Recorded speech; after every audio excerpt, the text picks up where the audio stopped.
에베소서 2장 오늘은 1절부터 10절까지 읽겠습니다. 그는 허물과 죄로 죽었던 너희를 살리셨도다. 그때 너희는 그 가운데서 행하여 이 세상 풍조를 따르고 공중의 권세 잡은 자를 따랐으니 곧 지금 불순종의 아들들 가운데서 역사하는 영이라.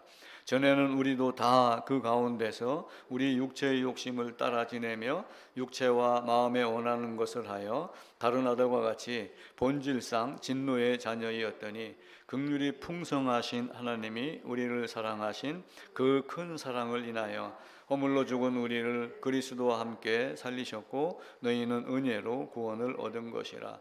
또 함께 일으키사 그리스도 예수 안에서 함께 앉히시니 이는 그리스도 예수 안에서 우리에게 자비하심으로 그 은혜의 지극히 풍성함을 오는 여러 세대에 나타내려 하심이라.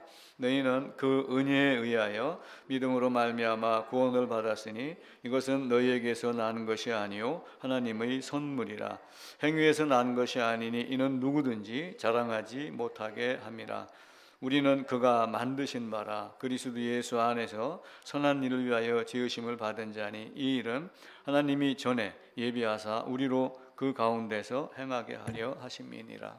아멘. 종교개혁의 5 원리라고 하면 오직 성경, 오직 그리스도, 오직 은혜, 오직 믿음, 오직 하나님께 영광을 가지고 세 번째 말씀을 드립니다.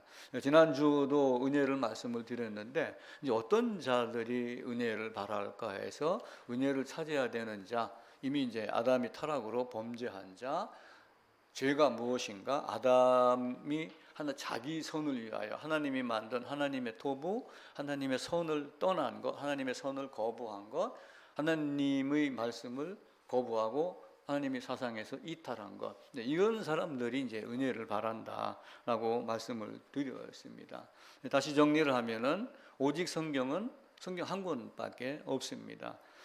디모데후서에서 보면은 모든 성경은 우리에게 이제 구원에 이르게 하는 지혜가 있다 이렇게 이야기를 합니다. 그래서 이 모든 성경은이라고 하는 이 말씀을 잘못 오해를 하면은 성경이 여러 개가 있다.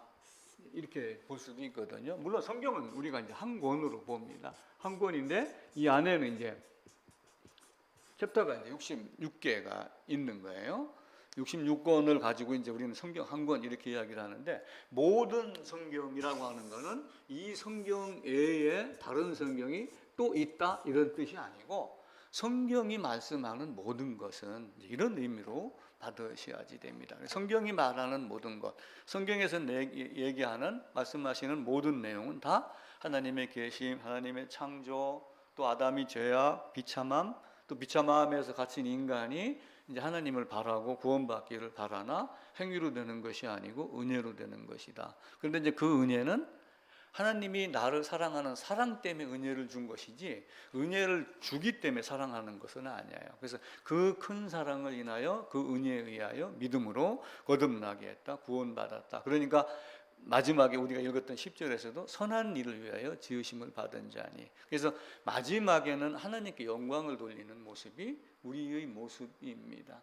누구나가 다 마찬가지예요. 자식을 키워놨어요. 그럼 노년의 자식은 노인의 면류관이다 이렇게 이야기를 하잖아요. 그와 마찬가지로 그 자녀들로 인하여 자녀들의 잘하는 행동으로 인하여 내가 누구 자식이야 이렇게 이야기를 하며 칭송을 받듯이 하나님도 우리로 말미암아 하나님께 영광이 되는 것을 받게 하려는 거예요.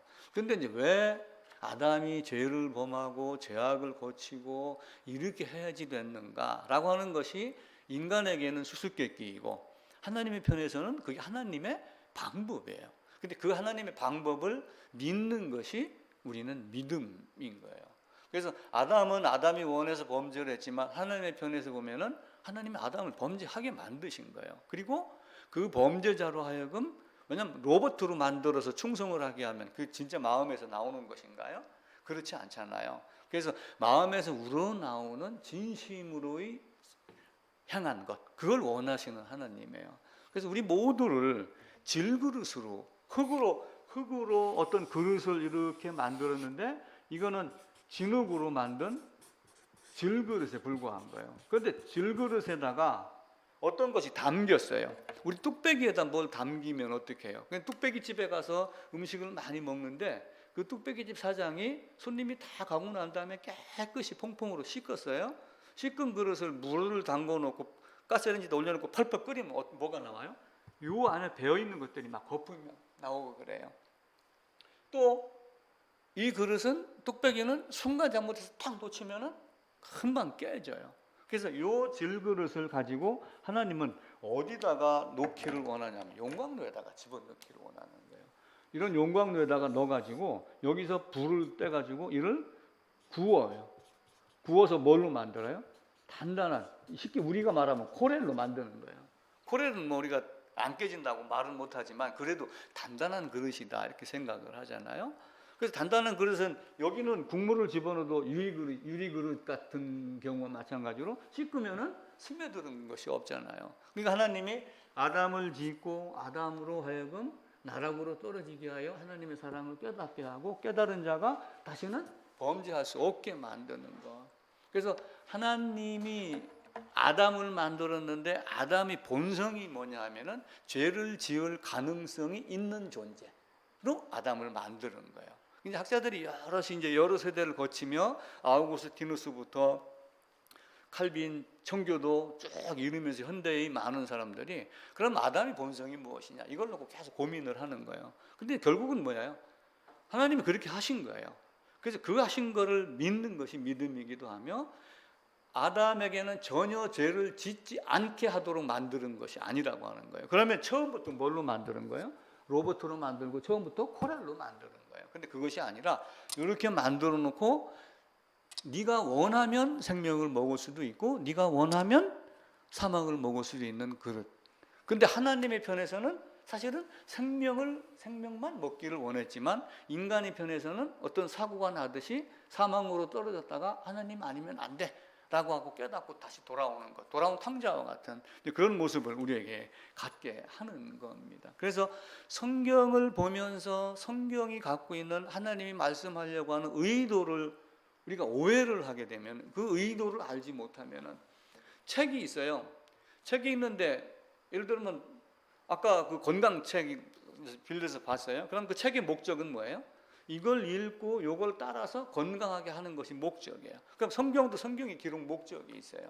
이사야에서는 이사야 세대로 기록 목적이 있고 마태복음은 마태복음에 따른 기록 목적이 있는 거예요. 그래서 여러 사람을 써가지고 결국은 하나님을 나타내지만 다양성을 갖고 하나님의 이것 저것 모든 것을 다 이렇게 이제 나타내는 거예요. 그런데 이제 그 중에 아까 얘기를 했듯이 모든 성경은 이렇게 하니까 사람들이 모든 성경? 그럼 성경 말고 다른 것이 또 있어? 또 다른 성경이 있어? 아, 애경을 말하는 거야? 이렇게 하면 자꾸 다른 걸 찾지만 66권 안에 있는 모든 말씀은 이렇게 이제 보시면 되는 거예요.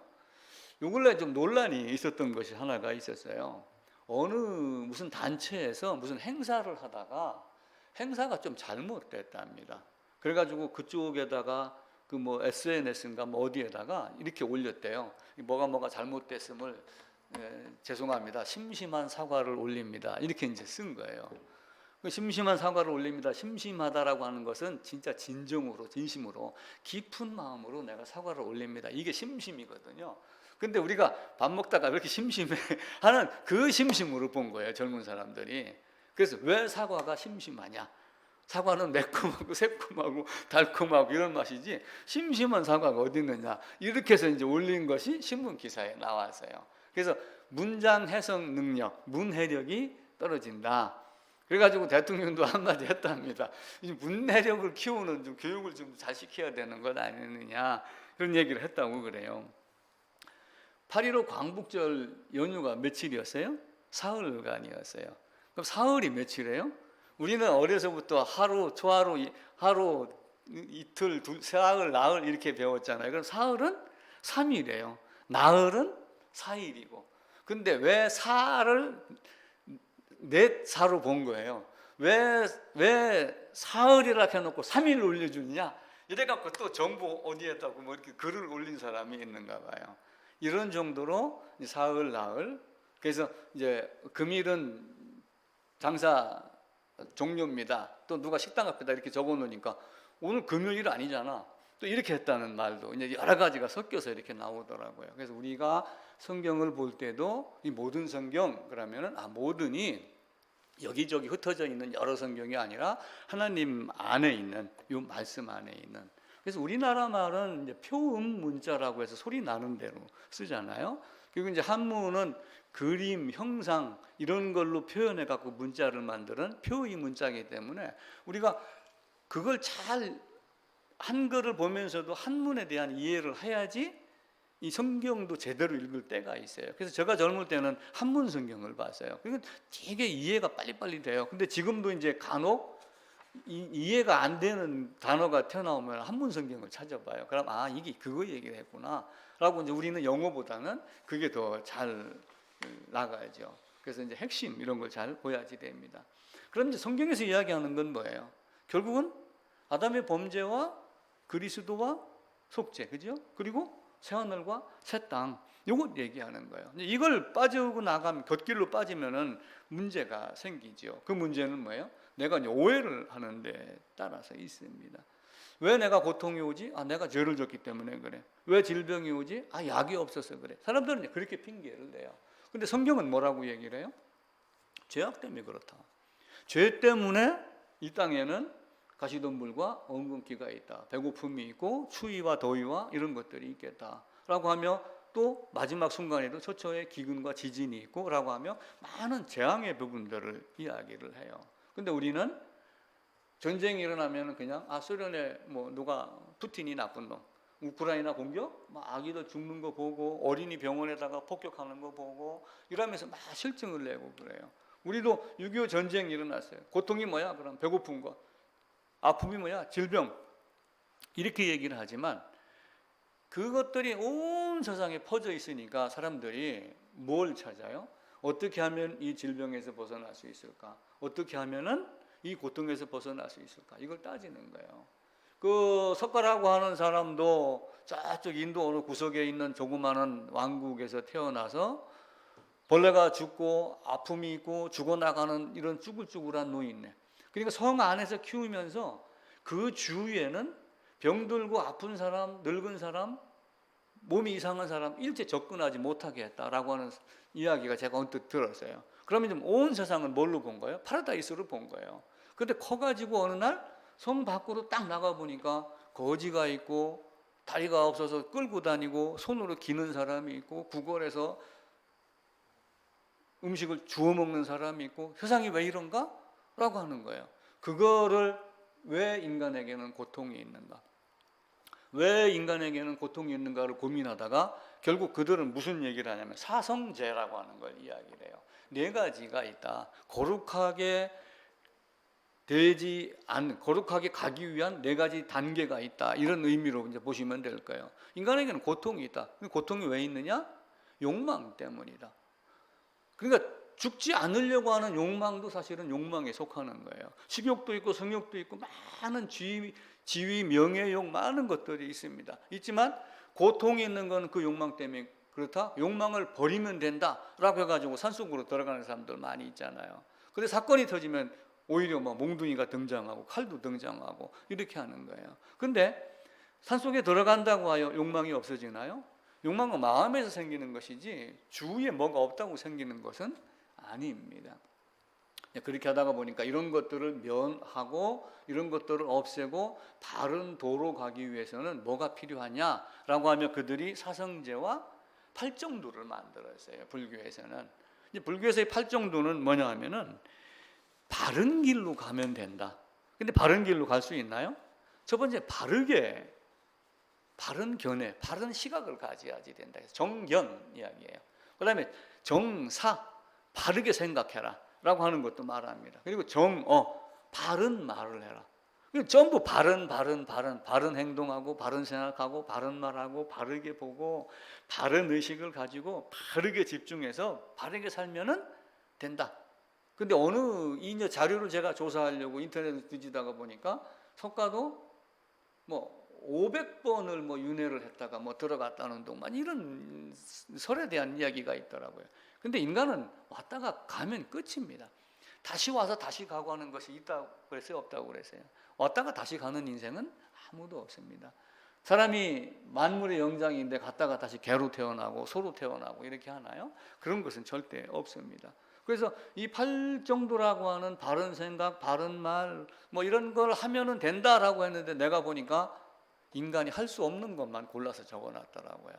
참 어리석은 게 사람들입니다. 고통의 원인은 뭐예요? 결국은 죄악이에요. 왜 죽지요? 죽습니다. 죽는 이유는 뭐예요? 선악과를 하지 말라는 것을 했기 때문에 죽는 거예요. 선악과가 문제가 아니에요. 선악과를 먹고 안 먹고는 문제가 아니고, 예전에 우리가 죄악에 대해서 얘기를 한 거 있었죠. 하라는 것 하면 의, 하지 않으면 문제 생기는 거예요. 그죠? 근데 하지 말라는 것 하면 죄, 하지 말라는 거 안 하면 아무것도 아니에요. 그게 사랑이에요.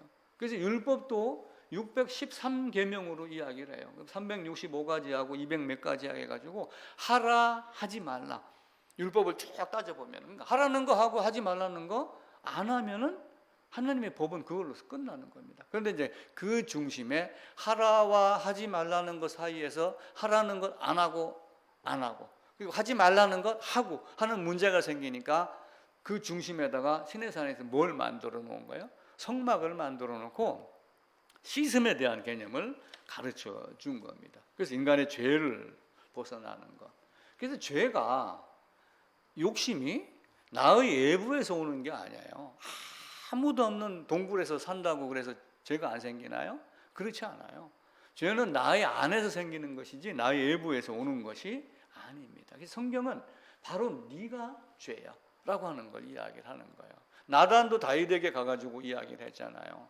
어느 사람이 손님이 와서 염소를 잡아갖고 이렇게 했는데 그럼 죽여야지 돼 그랬는데 바로 그 사람이 당신이야 라고 하면서 나단이 왕을 직접 거론을 하며 자칫 잘못하면 죽임을 당하잖아요. 왕의 권세가 그때는 지금의 대통령하고는 비교가 안 되는 겁니다. 그럼에도 불구하고 다윗은 그 가슴을 찌르는 그 비수와 같은 말 한마디에 깨지고 나서 내가 잘못했습니다, 이렇게 얘기를 한 거죠. 근데 우리는 그런 것들이 별로 없는 거예요.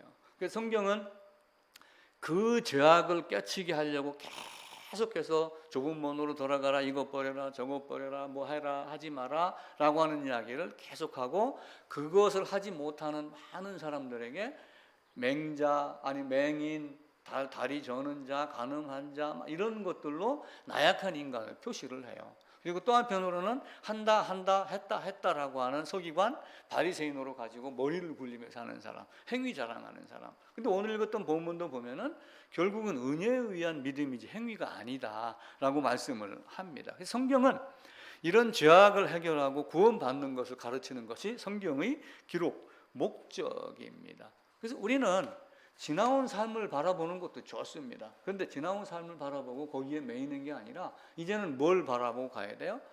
떨칠 건 딱 떨쳐버리고 앞을 보고 그냥 가야지 돼요. 앞은 뭐예요? 하나님 나라가 어떻게 하면 가능해 가지고 군더더기를 계속 뺏겨내야지 되는 거예요. 군더더기를 뺏겨내지 않냐고 잡고 있으면 어떻게 돼요? 가끔 보면은 후를 털어, 지나간 거 과거 다 털어, 이런 얘기 하잖아요. 그 노래도 있어요. 내 인생에 태클을 걸지만은 그 진성이라는 가수가 이번에 이제 미스터 트롯 하면서 제가 봤어요. 나 그런 가수가 있는지 몰랐어요. 근데 어려서 엄청 고생을 했대요. 너무 고생을 해갖고 아버지 묘소에 앞에 가서 아버지 왜 나를 이렇게 낳았어요 하고 아마 눈물을 흘렸겠죠. 그러다가 이제 가사가 떠올라서 이렇게 가사를 쓰고 노래를 만들었다. 내가 자기가 이제 너무 초라하고 힘이 없고 약하고 가수로 데뷔를 한다고 했지만 히트도 되지 않고 막 이러잖아요. 그래서 이제 노랫말이 어떻게 살았냐고 묻지를 말아라, 이렇게 하면서 자기 노래를 불러나가요. 근데 그 중간에 속절없는 세상 탓해서 무엇해? 탓해서 무엇하는데 과거를 잊고 떨쳐버린다는 얘기예요. 만약에 내가 죄가 있으면은 그래? 그럼 왜 하나님이 그렇게 만들었어? 왜 선악과 나눴어? 이거 계속 따지는 게 아니에요. 그걸 내가 바꿀 수 있나요? 바꿀 수 없는 거예요.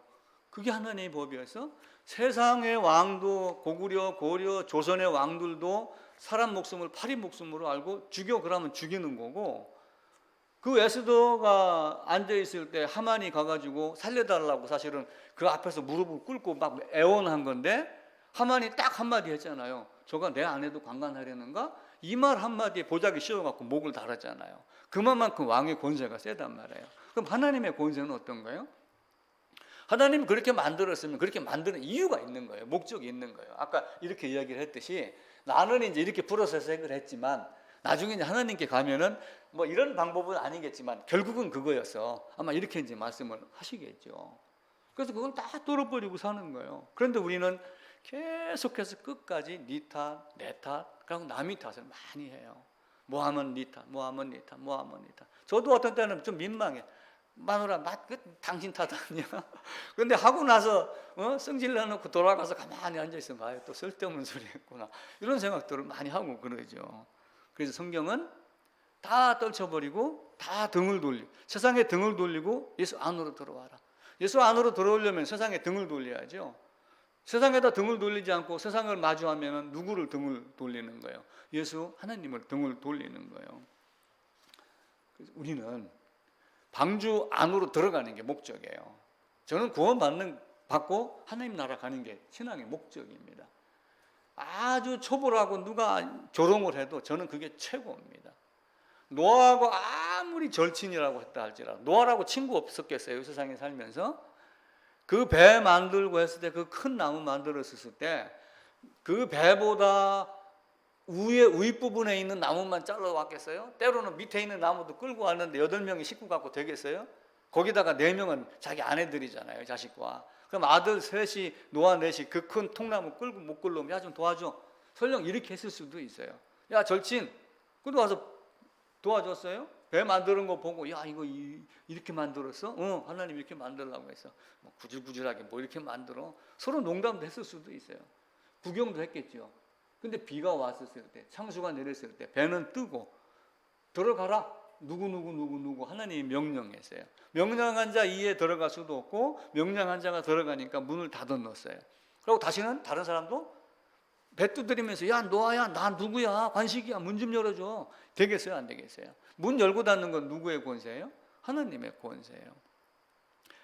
이게 우리가 수많은 것을 알고 안다라고 할지라도 내가 먹지 않으면, 그래서 예수님은 내 생명 얻으려면 내 피와 살과 피를 먹지 아니하면 이라고 하면 먹는 걸로 비유를 한 거예요. 빵으로 비유를 하면서 우리도 마찬가지로 하나님의 말씀을 이제 먹는 거예요. 모든 성경 안에 있는 모든 말씀은, 그래서 그 성경 한 권이면 모든 것이 다 가능하다. 그래서 육으로 난 건 육이에요. 영으로 난 건 영이고. 그래서 하나님의 말씀으로 말미암아 나야지 하나님의 자녀가 됩니다. 그래서 아브라함 너로 말미암아 아브라함과 같은 믿음으로 나야지 믿음으로 말미암는 자는 아브라함이 자손인 줄 알지어다. 근데 유대인들은 어떻게 했어요? 아브라함은 우리 아버지다라고 말만 아버지라고 했지 실제는 아브라함의 믿음이 있어요 없어요? 너희가 아버지가 아브라함의 아버지라면 아브라함의 행사를 해야 될 건데, 그러면서 신명기에서는 이스라엘은 마음의 할례를 받지 못하였다. 입으로는 아브라함에게 아버지라고 그랬지만 마음은 멀도다. 입술로는 나를 존경하나 아니다 라고 이야기를 하는 거예요. 지금도 이 시간에 수많은 교회에서 수많은 수십 명, 수백만 명, 전 세계에서 수천만 명, 수억 명이 예배를 드립니다. 예배를 드리면서 입술인지 마음인지는 하나님만이 아시는 거예요. 입술로 열심히 찬양하고 다 하지만 저게 자기 안에서 내가 준 영에서 나오는 찬양이고 말씀인지 아니면은 있기 때문에 말하는 것인지는 그걸 하나님은 아는 거예요. 99.9%가 아니라 100%, 100.000이라고 하는 거. 그래서 갈라디아서 4장에 보면은 하갈하고 사라의 아내 얘기가 나오잖아요. 하갈은 누구예요? 하갈은 육신을 자랑하는 거예요. 언제든지 잉태가 가능한 여자 하갈입니다. 근데 사라는 어땠어요? 사라는 이 90세예요. 잉태 못합니다. 잉태가 안 돼요. 잉태할 수 없는 사람. 그럼 잉태할 수 없으니까 잉태를 하려면 어떻게 해야 돼요? 오직 은혜. 은혜로 주시는 것을 믿음으로 받은 것밖에 사라가 한 게 아무것도 없어요. 근데 하갈에게는 오직 성경, 오직 그리스도, 오직 은혜, 오직 믿음이 있어요? 없죠. 자기 육체만 있는 거예요. 아브라함 좋아 하고 합방하러 하니까 바로 임신이 돼요. 임신이 되고 배가 부르니까 없는 것 같이 보이는 거예요. 그러니까 깔보죠. 이게 종의 자식과 자유자의 자식, 자유자의 어머니, 종으로 난 것과 자유자에게서 난 것과 믿음으로 난 것과 차이가 있습니다. 사라는 이삭의 어머니예요. 사라는 이삭의 어머니며 아브라함에게 네 자식으로 말미암아 언약을 맺겠다라고 하며 네 자식을 이삭이라 해라. 오직 이삭으로 난 자가 네 씨다 라고 하며 이삭으로 말미암아 한 이야기를 또 누구에게 이야기를 해요? 아브라함에게 하늘의 뭇별과 같이, 이삭에게도 하늘의 별과 같이, 그리고 야곱에게도 하늘의 별과 같이, 모래와 같이, 바다 모래와 같이, 땅의 티끌같이 수많은 사람을 주게 하겠다. 그래서 하나님이 아브라함을 주고 어떤 목적이 있어서 이스마엘을 출생을 시켰죠. 이스마엘이나 이제 에서가 하는 역할은 뭐예요? 이들을 핍박하는 역할을 하는 거예요. 이들을 핍박하고 이들을 훈련시키는 도구, 부직갱이로 사용을 당하는 거고, 이 아브라함에게서 이삭이 나고 오직 이삭으로 말미암아, 이삭으로 나야지 내 씨다라고 하며 이삭으로 말미암는 여기다가 야곱, 이스라엘을 둬가지고 이 이스라엘로 말미암아 수많은 사람들이 태어났어요. 그러니까 사라는 이삭의 어머니도 되지만 사라는 믿음을 가진 자의 모든 어머니이기도 해요.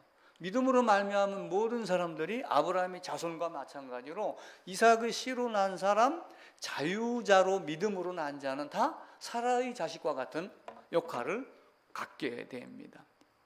그래서 사라에게 어머니라는 말을 쓴 거예요. 위에 있는 예루살렘은. 그래서 결국 이들이 갈 곳이 다 어디예요? 결국은 하나님의 말씀을 받고 나중에 하나님께 돌아가는 새 예루살렘이에요. 그래서 너희가 거듭났으면, 구원받았으면 위의 것을 찾으라라고 하면 위의 것을 자꾸 이야기를 하게 합니다. 경수가 끊어진 90세 여인과 육체로만 버틸 수 있는 하갈과 그리고 약속의 말씀으로 난 사라에게서 난 이삭과 종의 자녀가 차이가 있죠. 그리고 갈라디아서 4장에 보게 되면은 때가 참에 율법 아래로 오셨다고 그래요. 율법 아래가 있습니다. 그럼 왜 율법 아래로 들어가 있어요? 세상이 모든 사람을 죄로 가두었다 말씀을 해요. 하나님이 모든 사람을 죄 가운데 가두었다. 그러면서 율법이라는 테두리를 두고 이 율법 안에다가 모든 사람을 다 가두었어요. 율법 아래에 있는 모든 사람들이 율법 밖으로 나갈 수 있나요?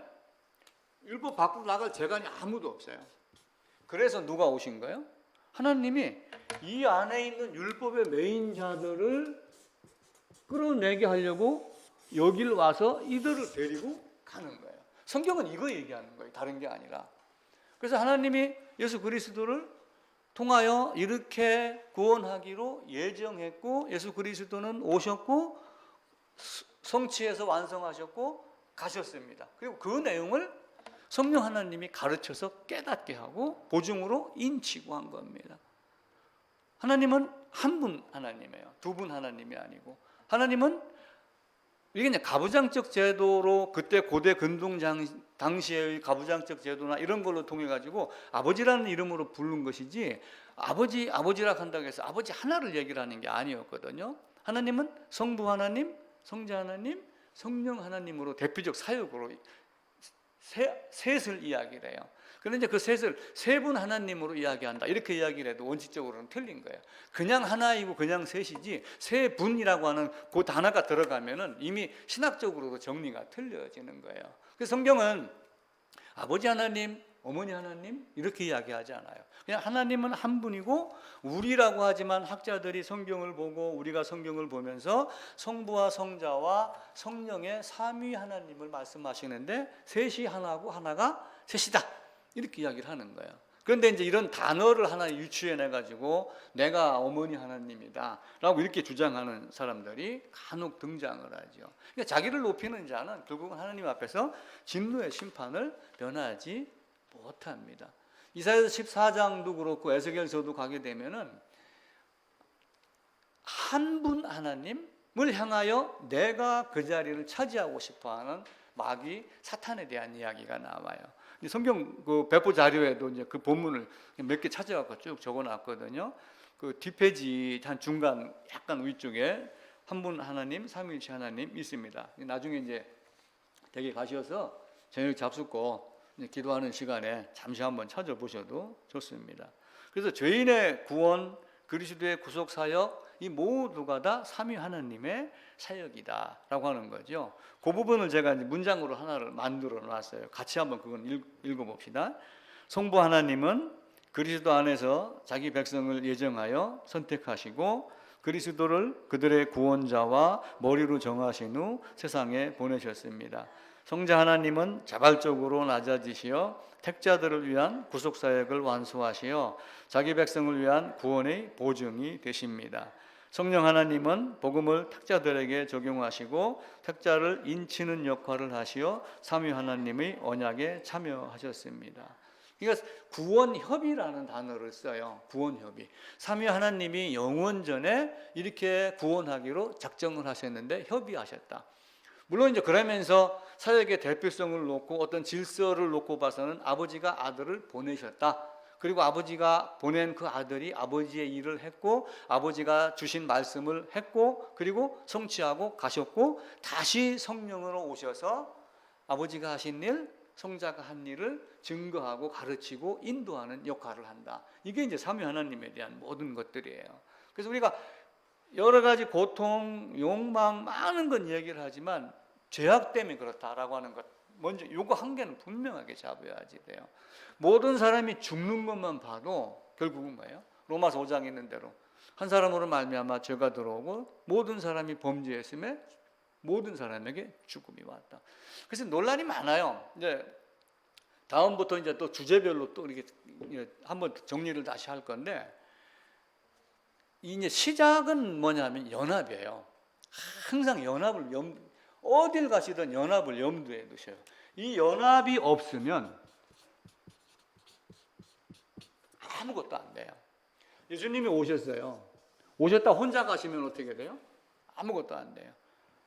배를 만들었는데 노아 시대에 노아가 배를 열심히 만들었어요. 근데 창수가 났습니다. 40일간 홍수가 있었어요. 대홍수가 배가 떴습니다. 근데 노아가 안 타면은 의미 없는 배가 되는 거예요. 예수라고 하는 배, 예수라는 비행기가 여기 와가지고 이렇게 있었을 때 우리는 요 안에 들어가라고 하는 거 성경에서 가르치는 거예요.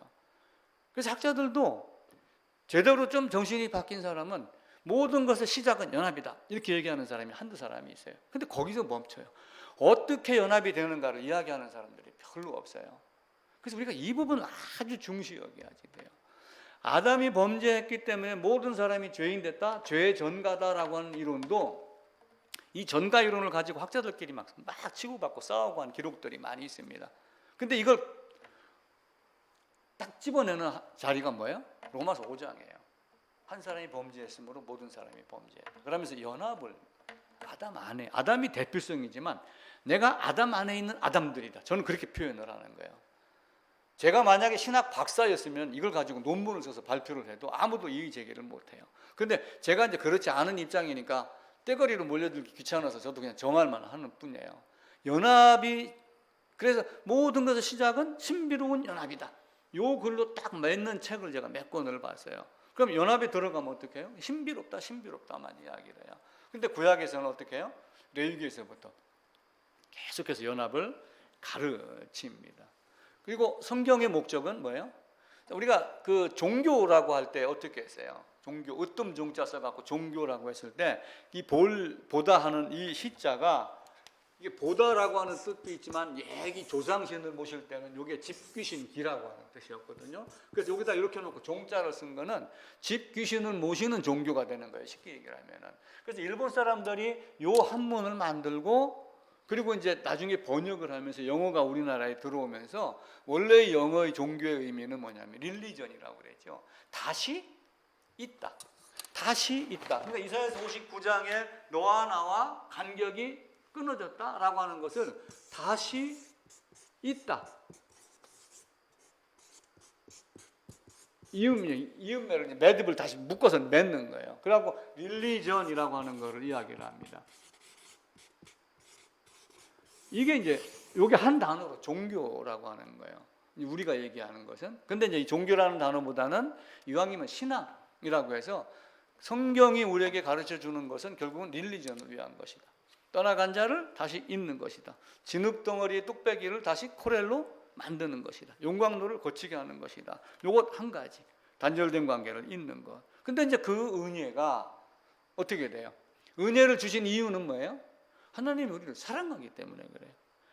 우리가 하나님을 사랑한 것이 아니요 하나님이 먼저 우리를 사랑하사라고 말씀을 하셔요. 그 사랑으로 인하여 우리 읽었던 본문 2장 4절에도 보면은 긍휼이 풍성하신 하나님이 우리를 사랑하신 그 큰 사랑을 인하여 예수 그리스도가 오신 거예요. 그게 은혜예요. 근데 그게 그렇게 그 큰 사랑으로 예수 그리스도를 보내셔서 나의 모든 죄를 대속하는 속량인데 그 대속 안에 내가 들어간 연합이 된 것을 믿는 것이 믿음이라는 거예요. 그래서 칼빈의 5대 교리 뭐 이런 것도 많이 전적, 은적, 타락 이런 거 많이 얘기를 해요. 근데 종교개혁의 5 원리에서 맨 처음에 오직 성경을 이야기를 해요. 오직 성경, 오직 물론 이제 3가지로만 놓고 얘기했을 때는 성경, 은혜, 믿음 요 3가지를 얘기하는데 여기다 그리스도하고 이제 하나님을 포함을 시켜갖고 오직 성경, 오직 그리스도. 어떤 사람은 오직 믿음을 3번으로 넣어요. 어떤 사람은 4번으로 놓고. 근데 저는 이걸 3번으로 넣는 거예요. 왜냐하면 믿음도 뭘로 준 거예요? 은혜로 줬기 때문에 오직 그리스도지만 오직 은혜로 줬는데 은혜로 준 그 사랑을 내가 믿는 것이 믿음이다. 그래서 저는 믿음을 은혜보다 앞세우지 아니하고 은혜를 앞세워서 4번째다가 믿음을 주는 거예요. 그래서 우리는 믿음이라고 하는 도구 단어 안에 어떤 내용인가라고 하는 것을 성경이 말하는 그리스도가 무엇을 하셨는가, 어떤 방법으로 주셨는가라고 하는 그 은혜를 믿는 것이 믿음이다라고 하는 것을 이제 이 순서대로 바꾸어 이야기를 하는 겁니다. 그래서 은혜는 하나님의 토부를 거부하고 자기 선을 위해서 토부를 떠난 사람들을 다시 되돌리게 회개하고 돌아오게 하는 것. 제사함의 구원은 왜냐하면 이제 믿음이 먼저 같으면은 내가 믿습니다, 내가 믿었습니다라고 하지만 그 믿음이 뭘로 온 거예요? 믿음도 은혜로 준 거기 때문에 은혜를 앞세운 거예요. 그래서 제사함의 구원이 율법의 행위가 아니라 은혜로 믿음으로 준 거다. 성경도 말씀하잖아요. 그리고 에베소에서는 선물이다 이렇게 이야기를 해요. 만약에 행위로 된 것이면은 은혜가 아니다 이런 말씀도 해요. 로마서 5장에서도 여러 가지 말씀을 해요. 로마서, 갈라디아서, 에베소서 쭉 보면은 우리의 행위가 아니고 믿음이다라고 이야기를 합니다. 자, 믿음에 의해서 믿음으로 말미암아 은혜에 의해서 믿음으로 말미암아 구원받았으니까 너희는 그것이 그냥 주어진 것이 아니라 행위가 아니라 노력이 아니라 보수가 아니라 대가로 받는 것이 아니라 선물이다라고 말씀을 하죠. 로마서 11장에도 보면은 은혜로 된 것이면 행위로 말미암지 않다. 로마서 4장을 한번 찾아보겠습니다. 로마서 4장입니다. 243쪽 4쪽이네요. 로마서 4장 3절 4절. 자, 로마서 4장 3절부터 읽을게요. 성경이 무엇을 말하느냐? 아브라함이 하나님을 믿음에 그것이 그에게 의로 여겨진 바 되었느니라. 자, 그러면은 아브라함이 할례 받은 게 먼저였어요? 믿은 게 먼저였어요? 아브라함은 믿은 게 먼저였어요.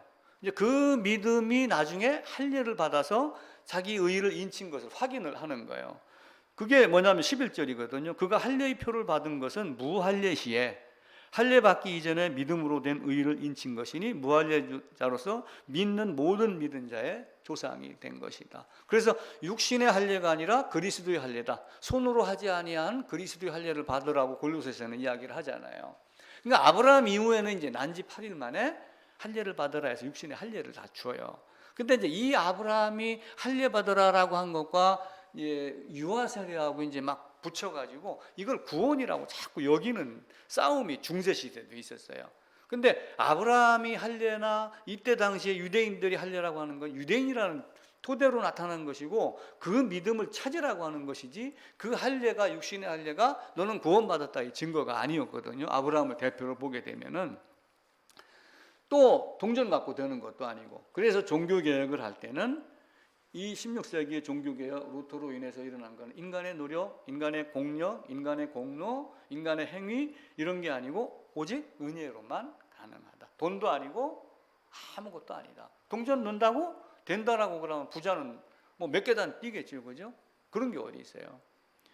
그게 아니라 그런 거. 왜냐하면 지금 예를 들면은 교육감 같은 사람들 그 부익부 빈익빈이 이제 교육 제도에서도 나타나니까 교육 평준화를 자꾸 시키려고 그러는 거 아니에요. 근데 이제 돈이 안 드는 교육을 통해서 교육 평준화를 시키려고 그래야지 공부하려고 하는 자들을 또 못하게 막는 것도 사실은 문제는 있는 거예요. 예를 들면 여기 횡성의 자사고 같은 경우도 민족사관고 같은 경우도 뭐 없애니 안 없애니 막 이러잖아요. 근데 그런 데서 뛰어난 인재가 나오지 않으면은 공부할 수 있는 방법이 없잖아요. 그래서 우리는 이제 그런 것까지도 잘 고려를 해야지 됩니다. 4장 4절입니다. 같이 읽을게요. 일하는 자에게는 그 싹이 은혜로 여겨지지 아니하고 보수로 여겨지느니라. 그러니까 일했기 때문에 내가 행위를 뭘 노력을 했기 때문에 주세요라고 하는 건 뭐예요? 월급, 연봉밖에 안 되는 거예요. 보수, 대가. 근데 하나님은 네가 한 행위로 된다, 안 된다? 안 된다. 그건 은혜다라고 하는 거예요. 그러니까 일을 아니할지라도 그에게 은혜를 주고 믿음을 주는 그것을 우리는 감사하게 받는 것이다. 그것이 하나님의 선물이다. 일하는 자에게는 그 싹이 은혜로 여겨지지 아니하고 보수로 여겨지거니와 일을 아니할지라도 경건하지 아니한 자를 의롭다 하시는 이를 믿는 자에게 그 믿음을 의로 여기신다. 이러한 것이 하나도 없이 하나님께 의로 여기심을 받는 사람, 불법이 사함받고 가려진 사람 복이 있다. 그러니까 돌아온 탕자 이야기할 때 집에 있는 아들은 나름대로 아버지 모시고 열심히 했잖아요. 유대인들도 아브라함은 우리 아버지야, 예루살렘 성전 주위에 모여가지고 성전서 내가면서 매번 제사 드리고 수없이 많이 했습니다. 그런데 어디서 이상한 놈들이 와가지고 난 믿었어 라고 하고 갈릴리에서 오니까 어떻게 돼요? 속이 뒤집어지죠. 둘째 아들이 들어가니까 내가 아버지 집에서 얼마나 많은 걸 했는데 나한테는 소 한 마리 잡아줬어요? 하면서 막 덤비는 이유가 있는 거예요. 아무것도 한 것이 없지만 깨닫고 돌아왔을 때 그것을 하나님은 사랑으로 여겨주시는 하나님. 이런 것이 없어도 되는 거. 그 은혜, 그 믿음이라고 하는 거예요. 그래서 믿음이라고 하는 것은 자신이 하나님의 선, 하나님의 도구를 버리고 떠나고 그리고 자기 선을, 자기 행위를, 자기 노력을, 자기를 높이는 것인데 그걸 버리고 오직 하나님의 선만 따르는 것, 하나님의 토부만 따르는 것, 하나님의 뜻, 하나님의 긍휼, 하나님의 은혜, 나를 사랑했기 때문에 그것도 이렇게 하셨구나 라고 하는 걸 그냥 그대로 순수하게 믿는 거예요. 처음부터 안 하고 죄를 지게 하고 깨닫게 돌아오게 하는 이 방법도 하나님의 방법이었구나 라고 믿는 것이 믿음이지, 왜 선악과를 거기 뒀어요? 선악과를 안 뒀다면 이런 일이 세상에 일어나지 않잖아요. 따지는 것도 사실은 뭐예요? 하나님의 선이 아닌 자기의 선을 주장을 하는 거예요. 그래서 아담의 죄는 하나님의 토부, 하나님의 선을 떠나서 자기 선을 쫓았는데 그걸 빨리 버리고 이게 내가 헛된 짓이었구나. 토기장이가 무엇을 어떻게 만들던 내가, 아니 화가가 그림을 그렸어요. 제가 이제 펜으로 글씨를 막 씁니다. 제가 여기다가 그림을 막 찌게 해갖고 이렇게 해서 꽃을 하나 그렸습니다. 근데 잘 그렸죠? 제가 이제 이야기를 했어요. 이거 잘 그렸죠? 네. 그랬더니 갑자기 요 유성 매직 마카가 와가지고 내가 그린 거야. 물감이 그림 그렸나요? 아니에요. 하나님이 그린 거지. 하나님이 물감을 만들어서 쓰신 거예요. 근데 이제 물감이 돼가지고 이거 내가 한 거야. 이런 경우가 많이 있어요. 그래서 우리는 이런 걸 빨리 버리고 나는 아무것도 할 수 없는 존재다라고 하는 걸 깨달아야지 돼요. 다 한다라고 하는 게 누가복음 18장, 마태복음 19장인가 20장인가 보면 굉장히 많이 나와요. 제가 군대 자랑을 하면은 저는 전방 가서 보트 쓰기 싫어갖고 공수부대를 지원해서 갔어요. 공수부대 가면 뭘 하냐면은 이제 3개월에 한 번씩 의무적으로 점프를 해요. 그리고 중간에 훈련이 있으면은 비행기를 타고 점프를 해요. 비행기가 이제 이렇게 날아갑니다. 그리고 여기가 이제 날개가 이렇게 있잖아요. 그러면 이제 뭐 프로펠러가 있는 것도 있고 엔진도 있는 것도 있어요. 요게 이제 비행기 이제 문이 있으면은 요 양옆에 사람들이 쪼르르 이렇게 앉아요. 그래가지고 여기서 뛰어 그러면 이제 문 열어놓고 목표 지점에 딱 와요. 그럼 비행기가 예를 들면 지상 몇 미터, 500m, 300m 뭐 이런 게 가능하면 저공으로 많이 한 300m 정도. 왜냐하면은 낙하산이 펴지면은 이렇게 펴져갖고 여기에 사람이 이렇게 매달리기 때문에 여기서 총을 쏘면 죽어요. 그래서 빨리 떨어지는 게 목적이에요. 한편으로는. 그런데 여기서 이제 이륙하기 전에는 여기서 사람들이 요 뒤에다가 뭘 메고 타냐면 낙하산을 메고 타요. 낙하산을 메고 타고 기본 점프는 요 낙하산이 여기에 고리가 이렇게 있어요. 고리가. 요 고리가 요 나중에 보게 되면 요 고리 거는 자리가 있어요. 고리 거는 자리가 있어갖고 뛰어 그러면 탁 뛰면은 요 고리가 배낭에 있는 요 자꾸로 탁 자동으로 쳐줘요.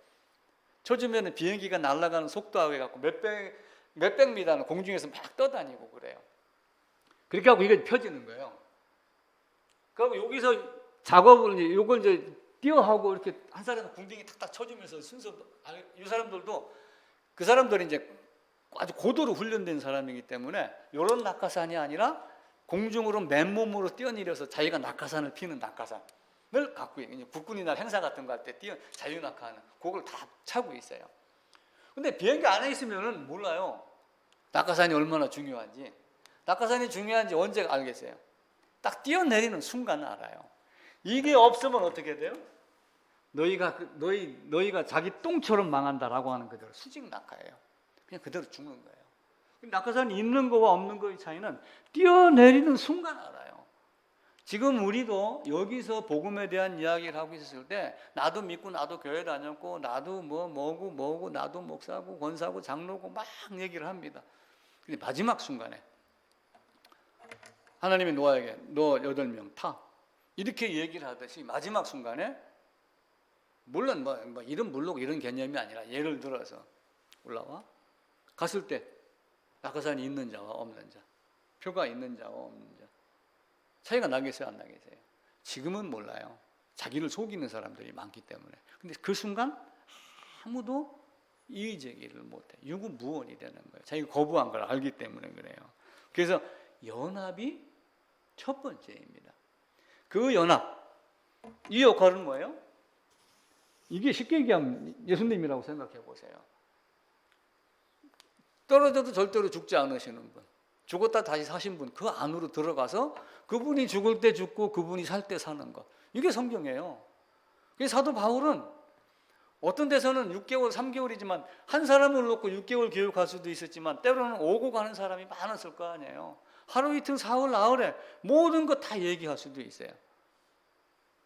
성경이 이렇게 학문적으로 20년, 30년을 배워야지 구원받는다라고 그러면은 그건 하나님의 복음이 아닐 수도 있어요. 왜 그래요? 성경은 너무나 쉬워요. 복음은 쉬운 거예요. 나머지는 뭐예요?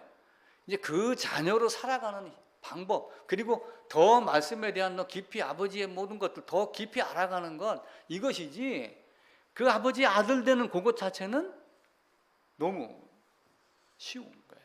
그래서 연합이 첫 번째. 그리고 성경은 무조건 쉽다.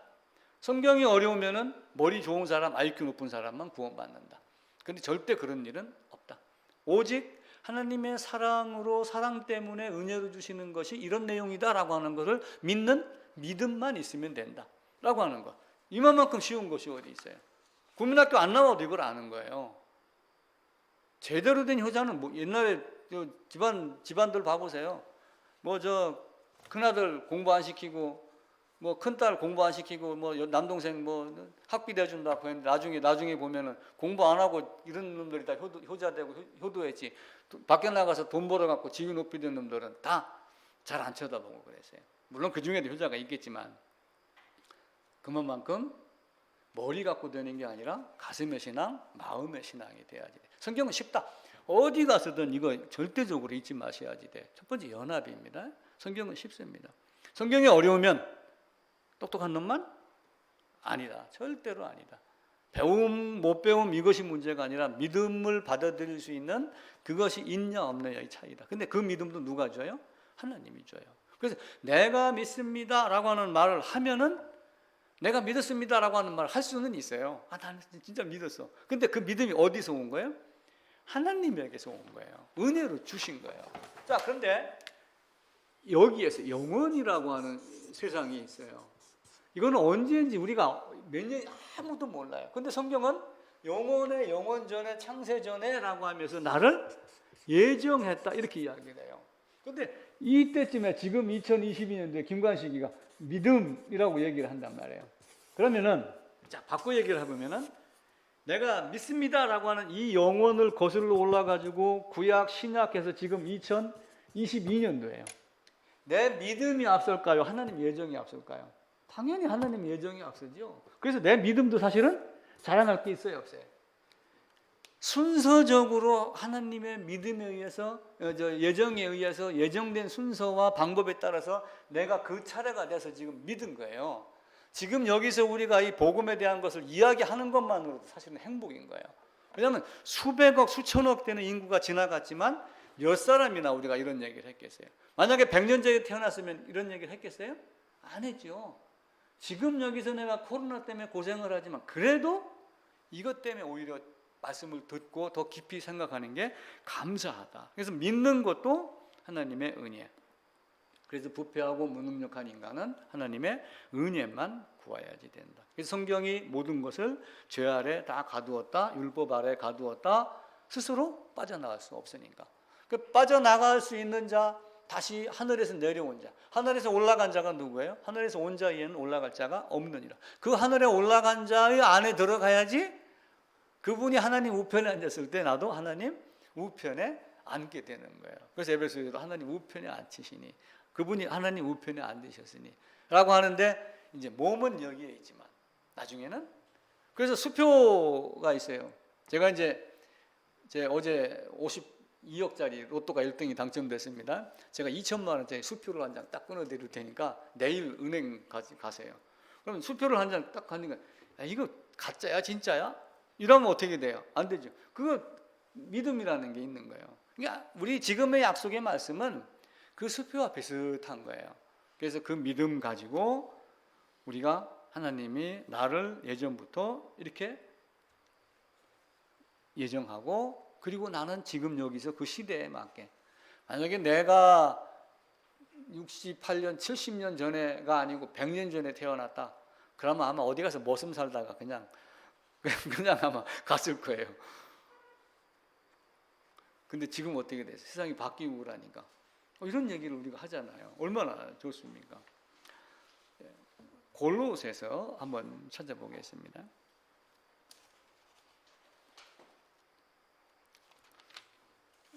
골로새서 1장입니다.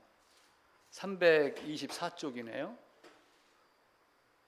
324쪽 골로새서 1장 3절부터 제가 읽을게요.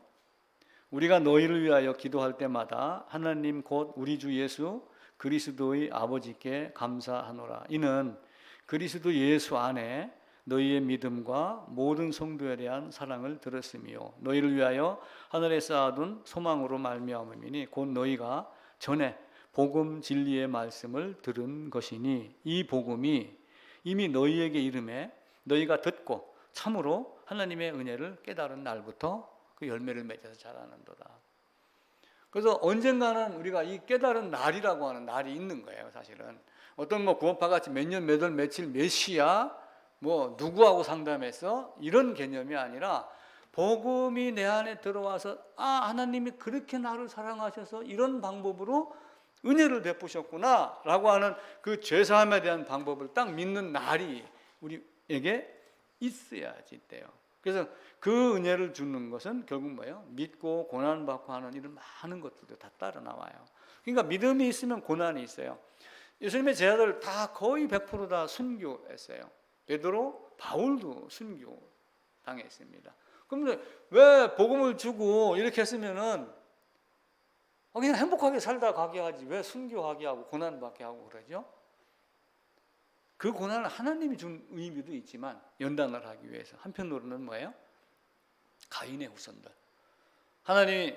하나님이 어떤 것이든 하나님의 섭리대로 되어진 사탄이 하나님의 자식을 핍박하고 넘어뜨리려고 하고 어떻게 하면 더 고생을 시킬까 하고 여러 가지 방법으로 도전합니다. 그래서 고난이 와요.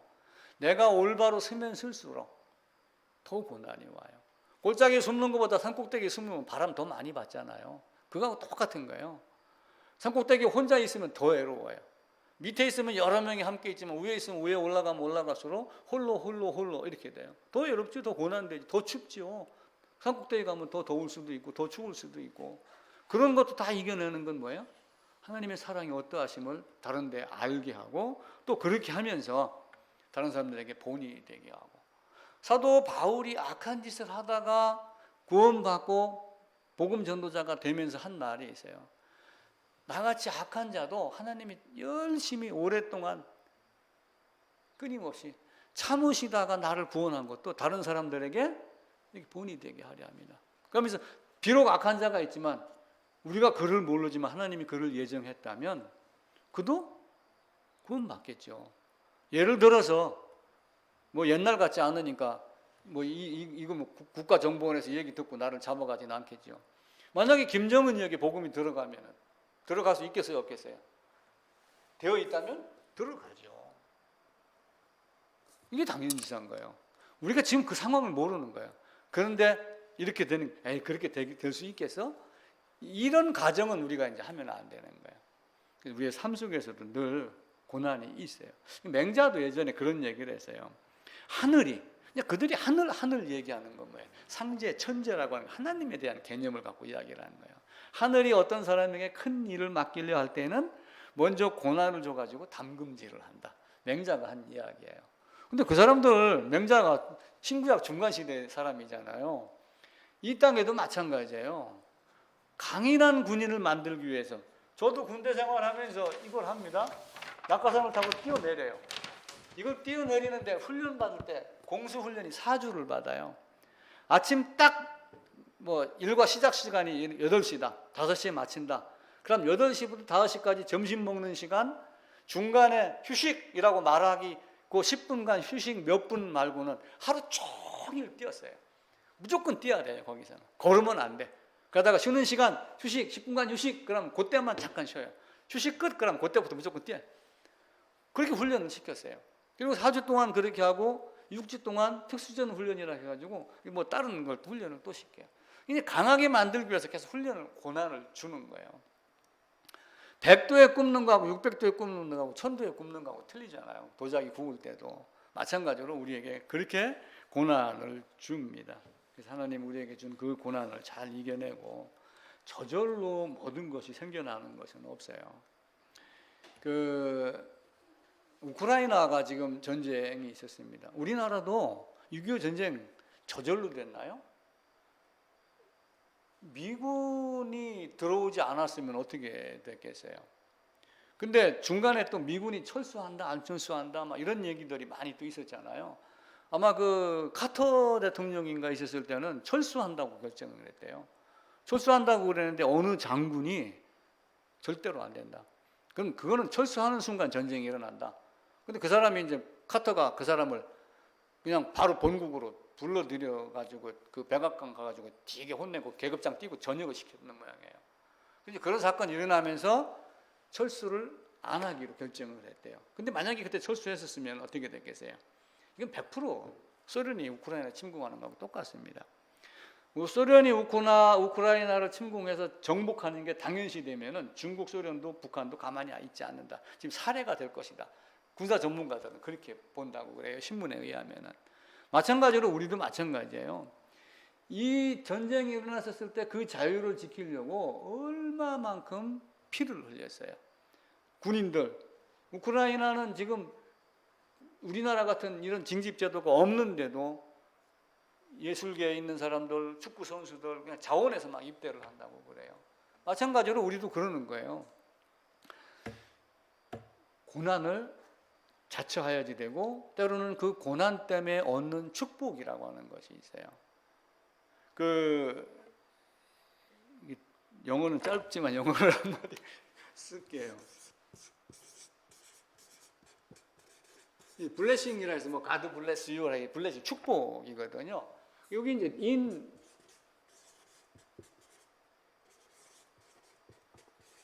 disguise라고 하는 게 있어요.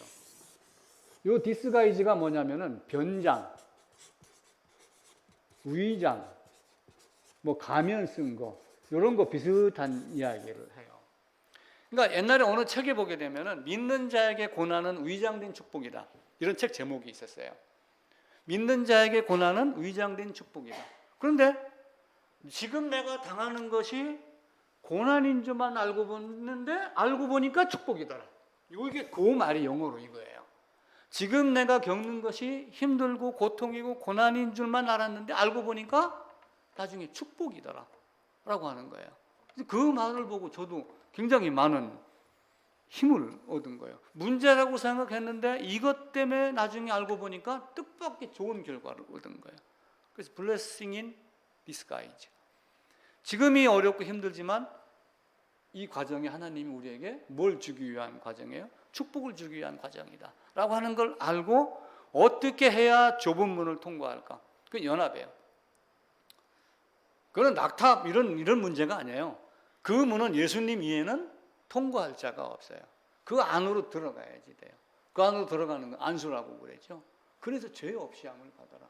죄 없이 함은 내가 내 죄를 사하노라 라고 하는 이런 특사의 개념이 아니라 죄값으로 반드시 죽어야지 된다. 죽어야지 되는데 예수 안에서 죽었기 때문에 대속되고 대신의 은혜가 되는 것이다. 이것 한 가지만 우리가 성경에서 알고 그러면은 지금 당장 졸업시켜도 전혀 관계가 없어요. 이것을 더 깊이 더 뿌리 내리고 그리고 살아내면서 나를 드러내야지 돼요. 저는 이제 농과 대학을 다녔어요. 지금은 다 까먹고 아무것도 생각이 안 나는데 잎사귀가 아무것도 없으면 나무도 죽는다고 언뜻 제가 들었어요. 잎사귀가 많이 있어야지 잎사귀가 뭐래요? 영양분을 빨아 올리는 거예요. 영양분을 빨아 올리면 빨아 올리고 밀어 올리기 위해서 뿌리는 뿌리대로 일을 한단 말이에요. 그래서 우리의 믿음과 행함도 그때는 같이 동반돼서 칭의와 성화는 그래서 항상 이중 은혜라 해서 함께 가는 거예요.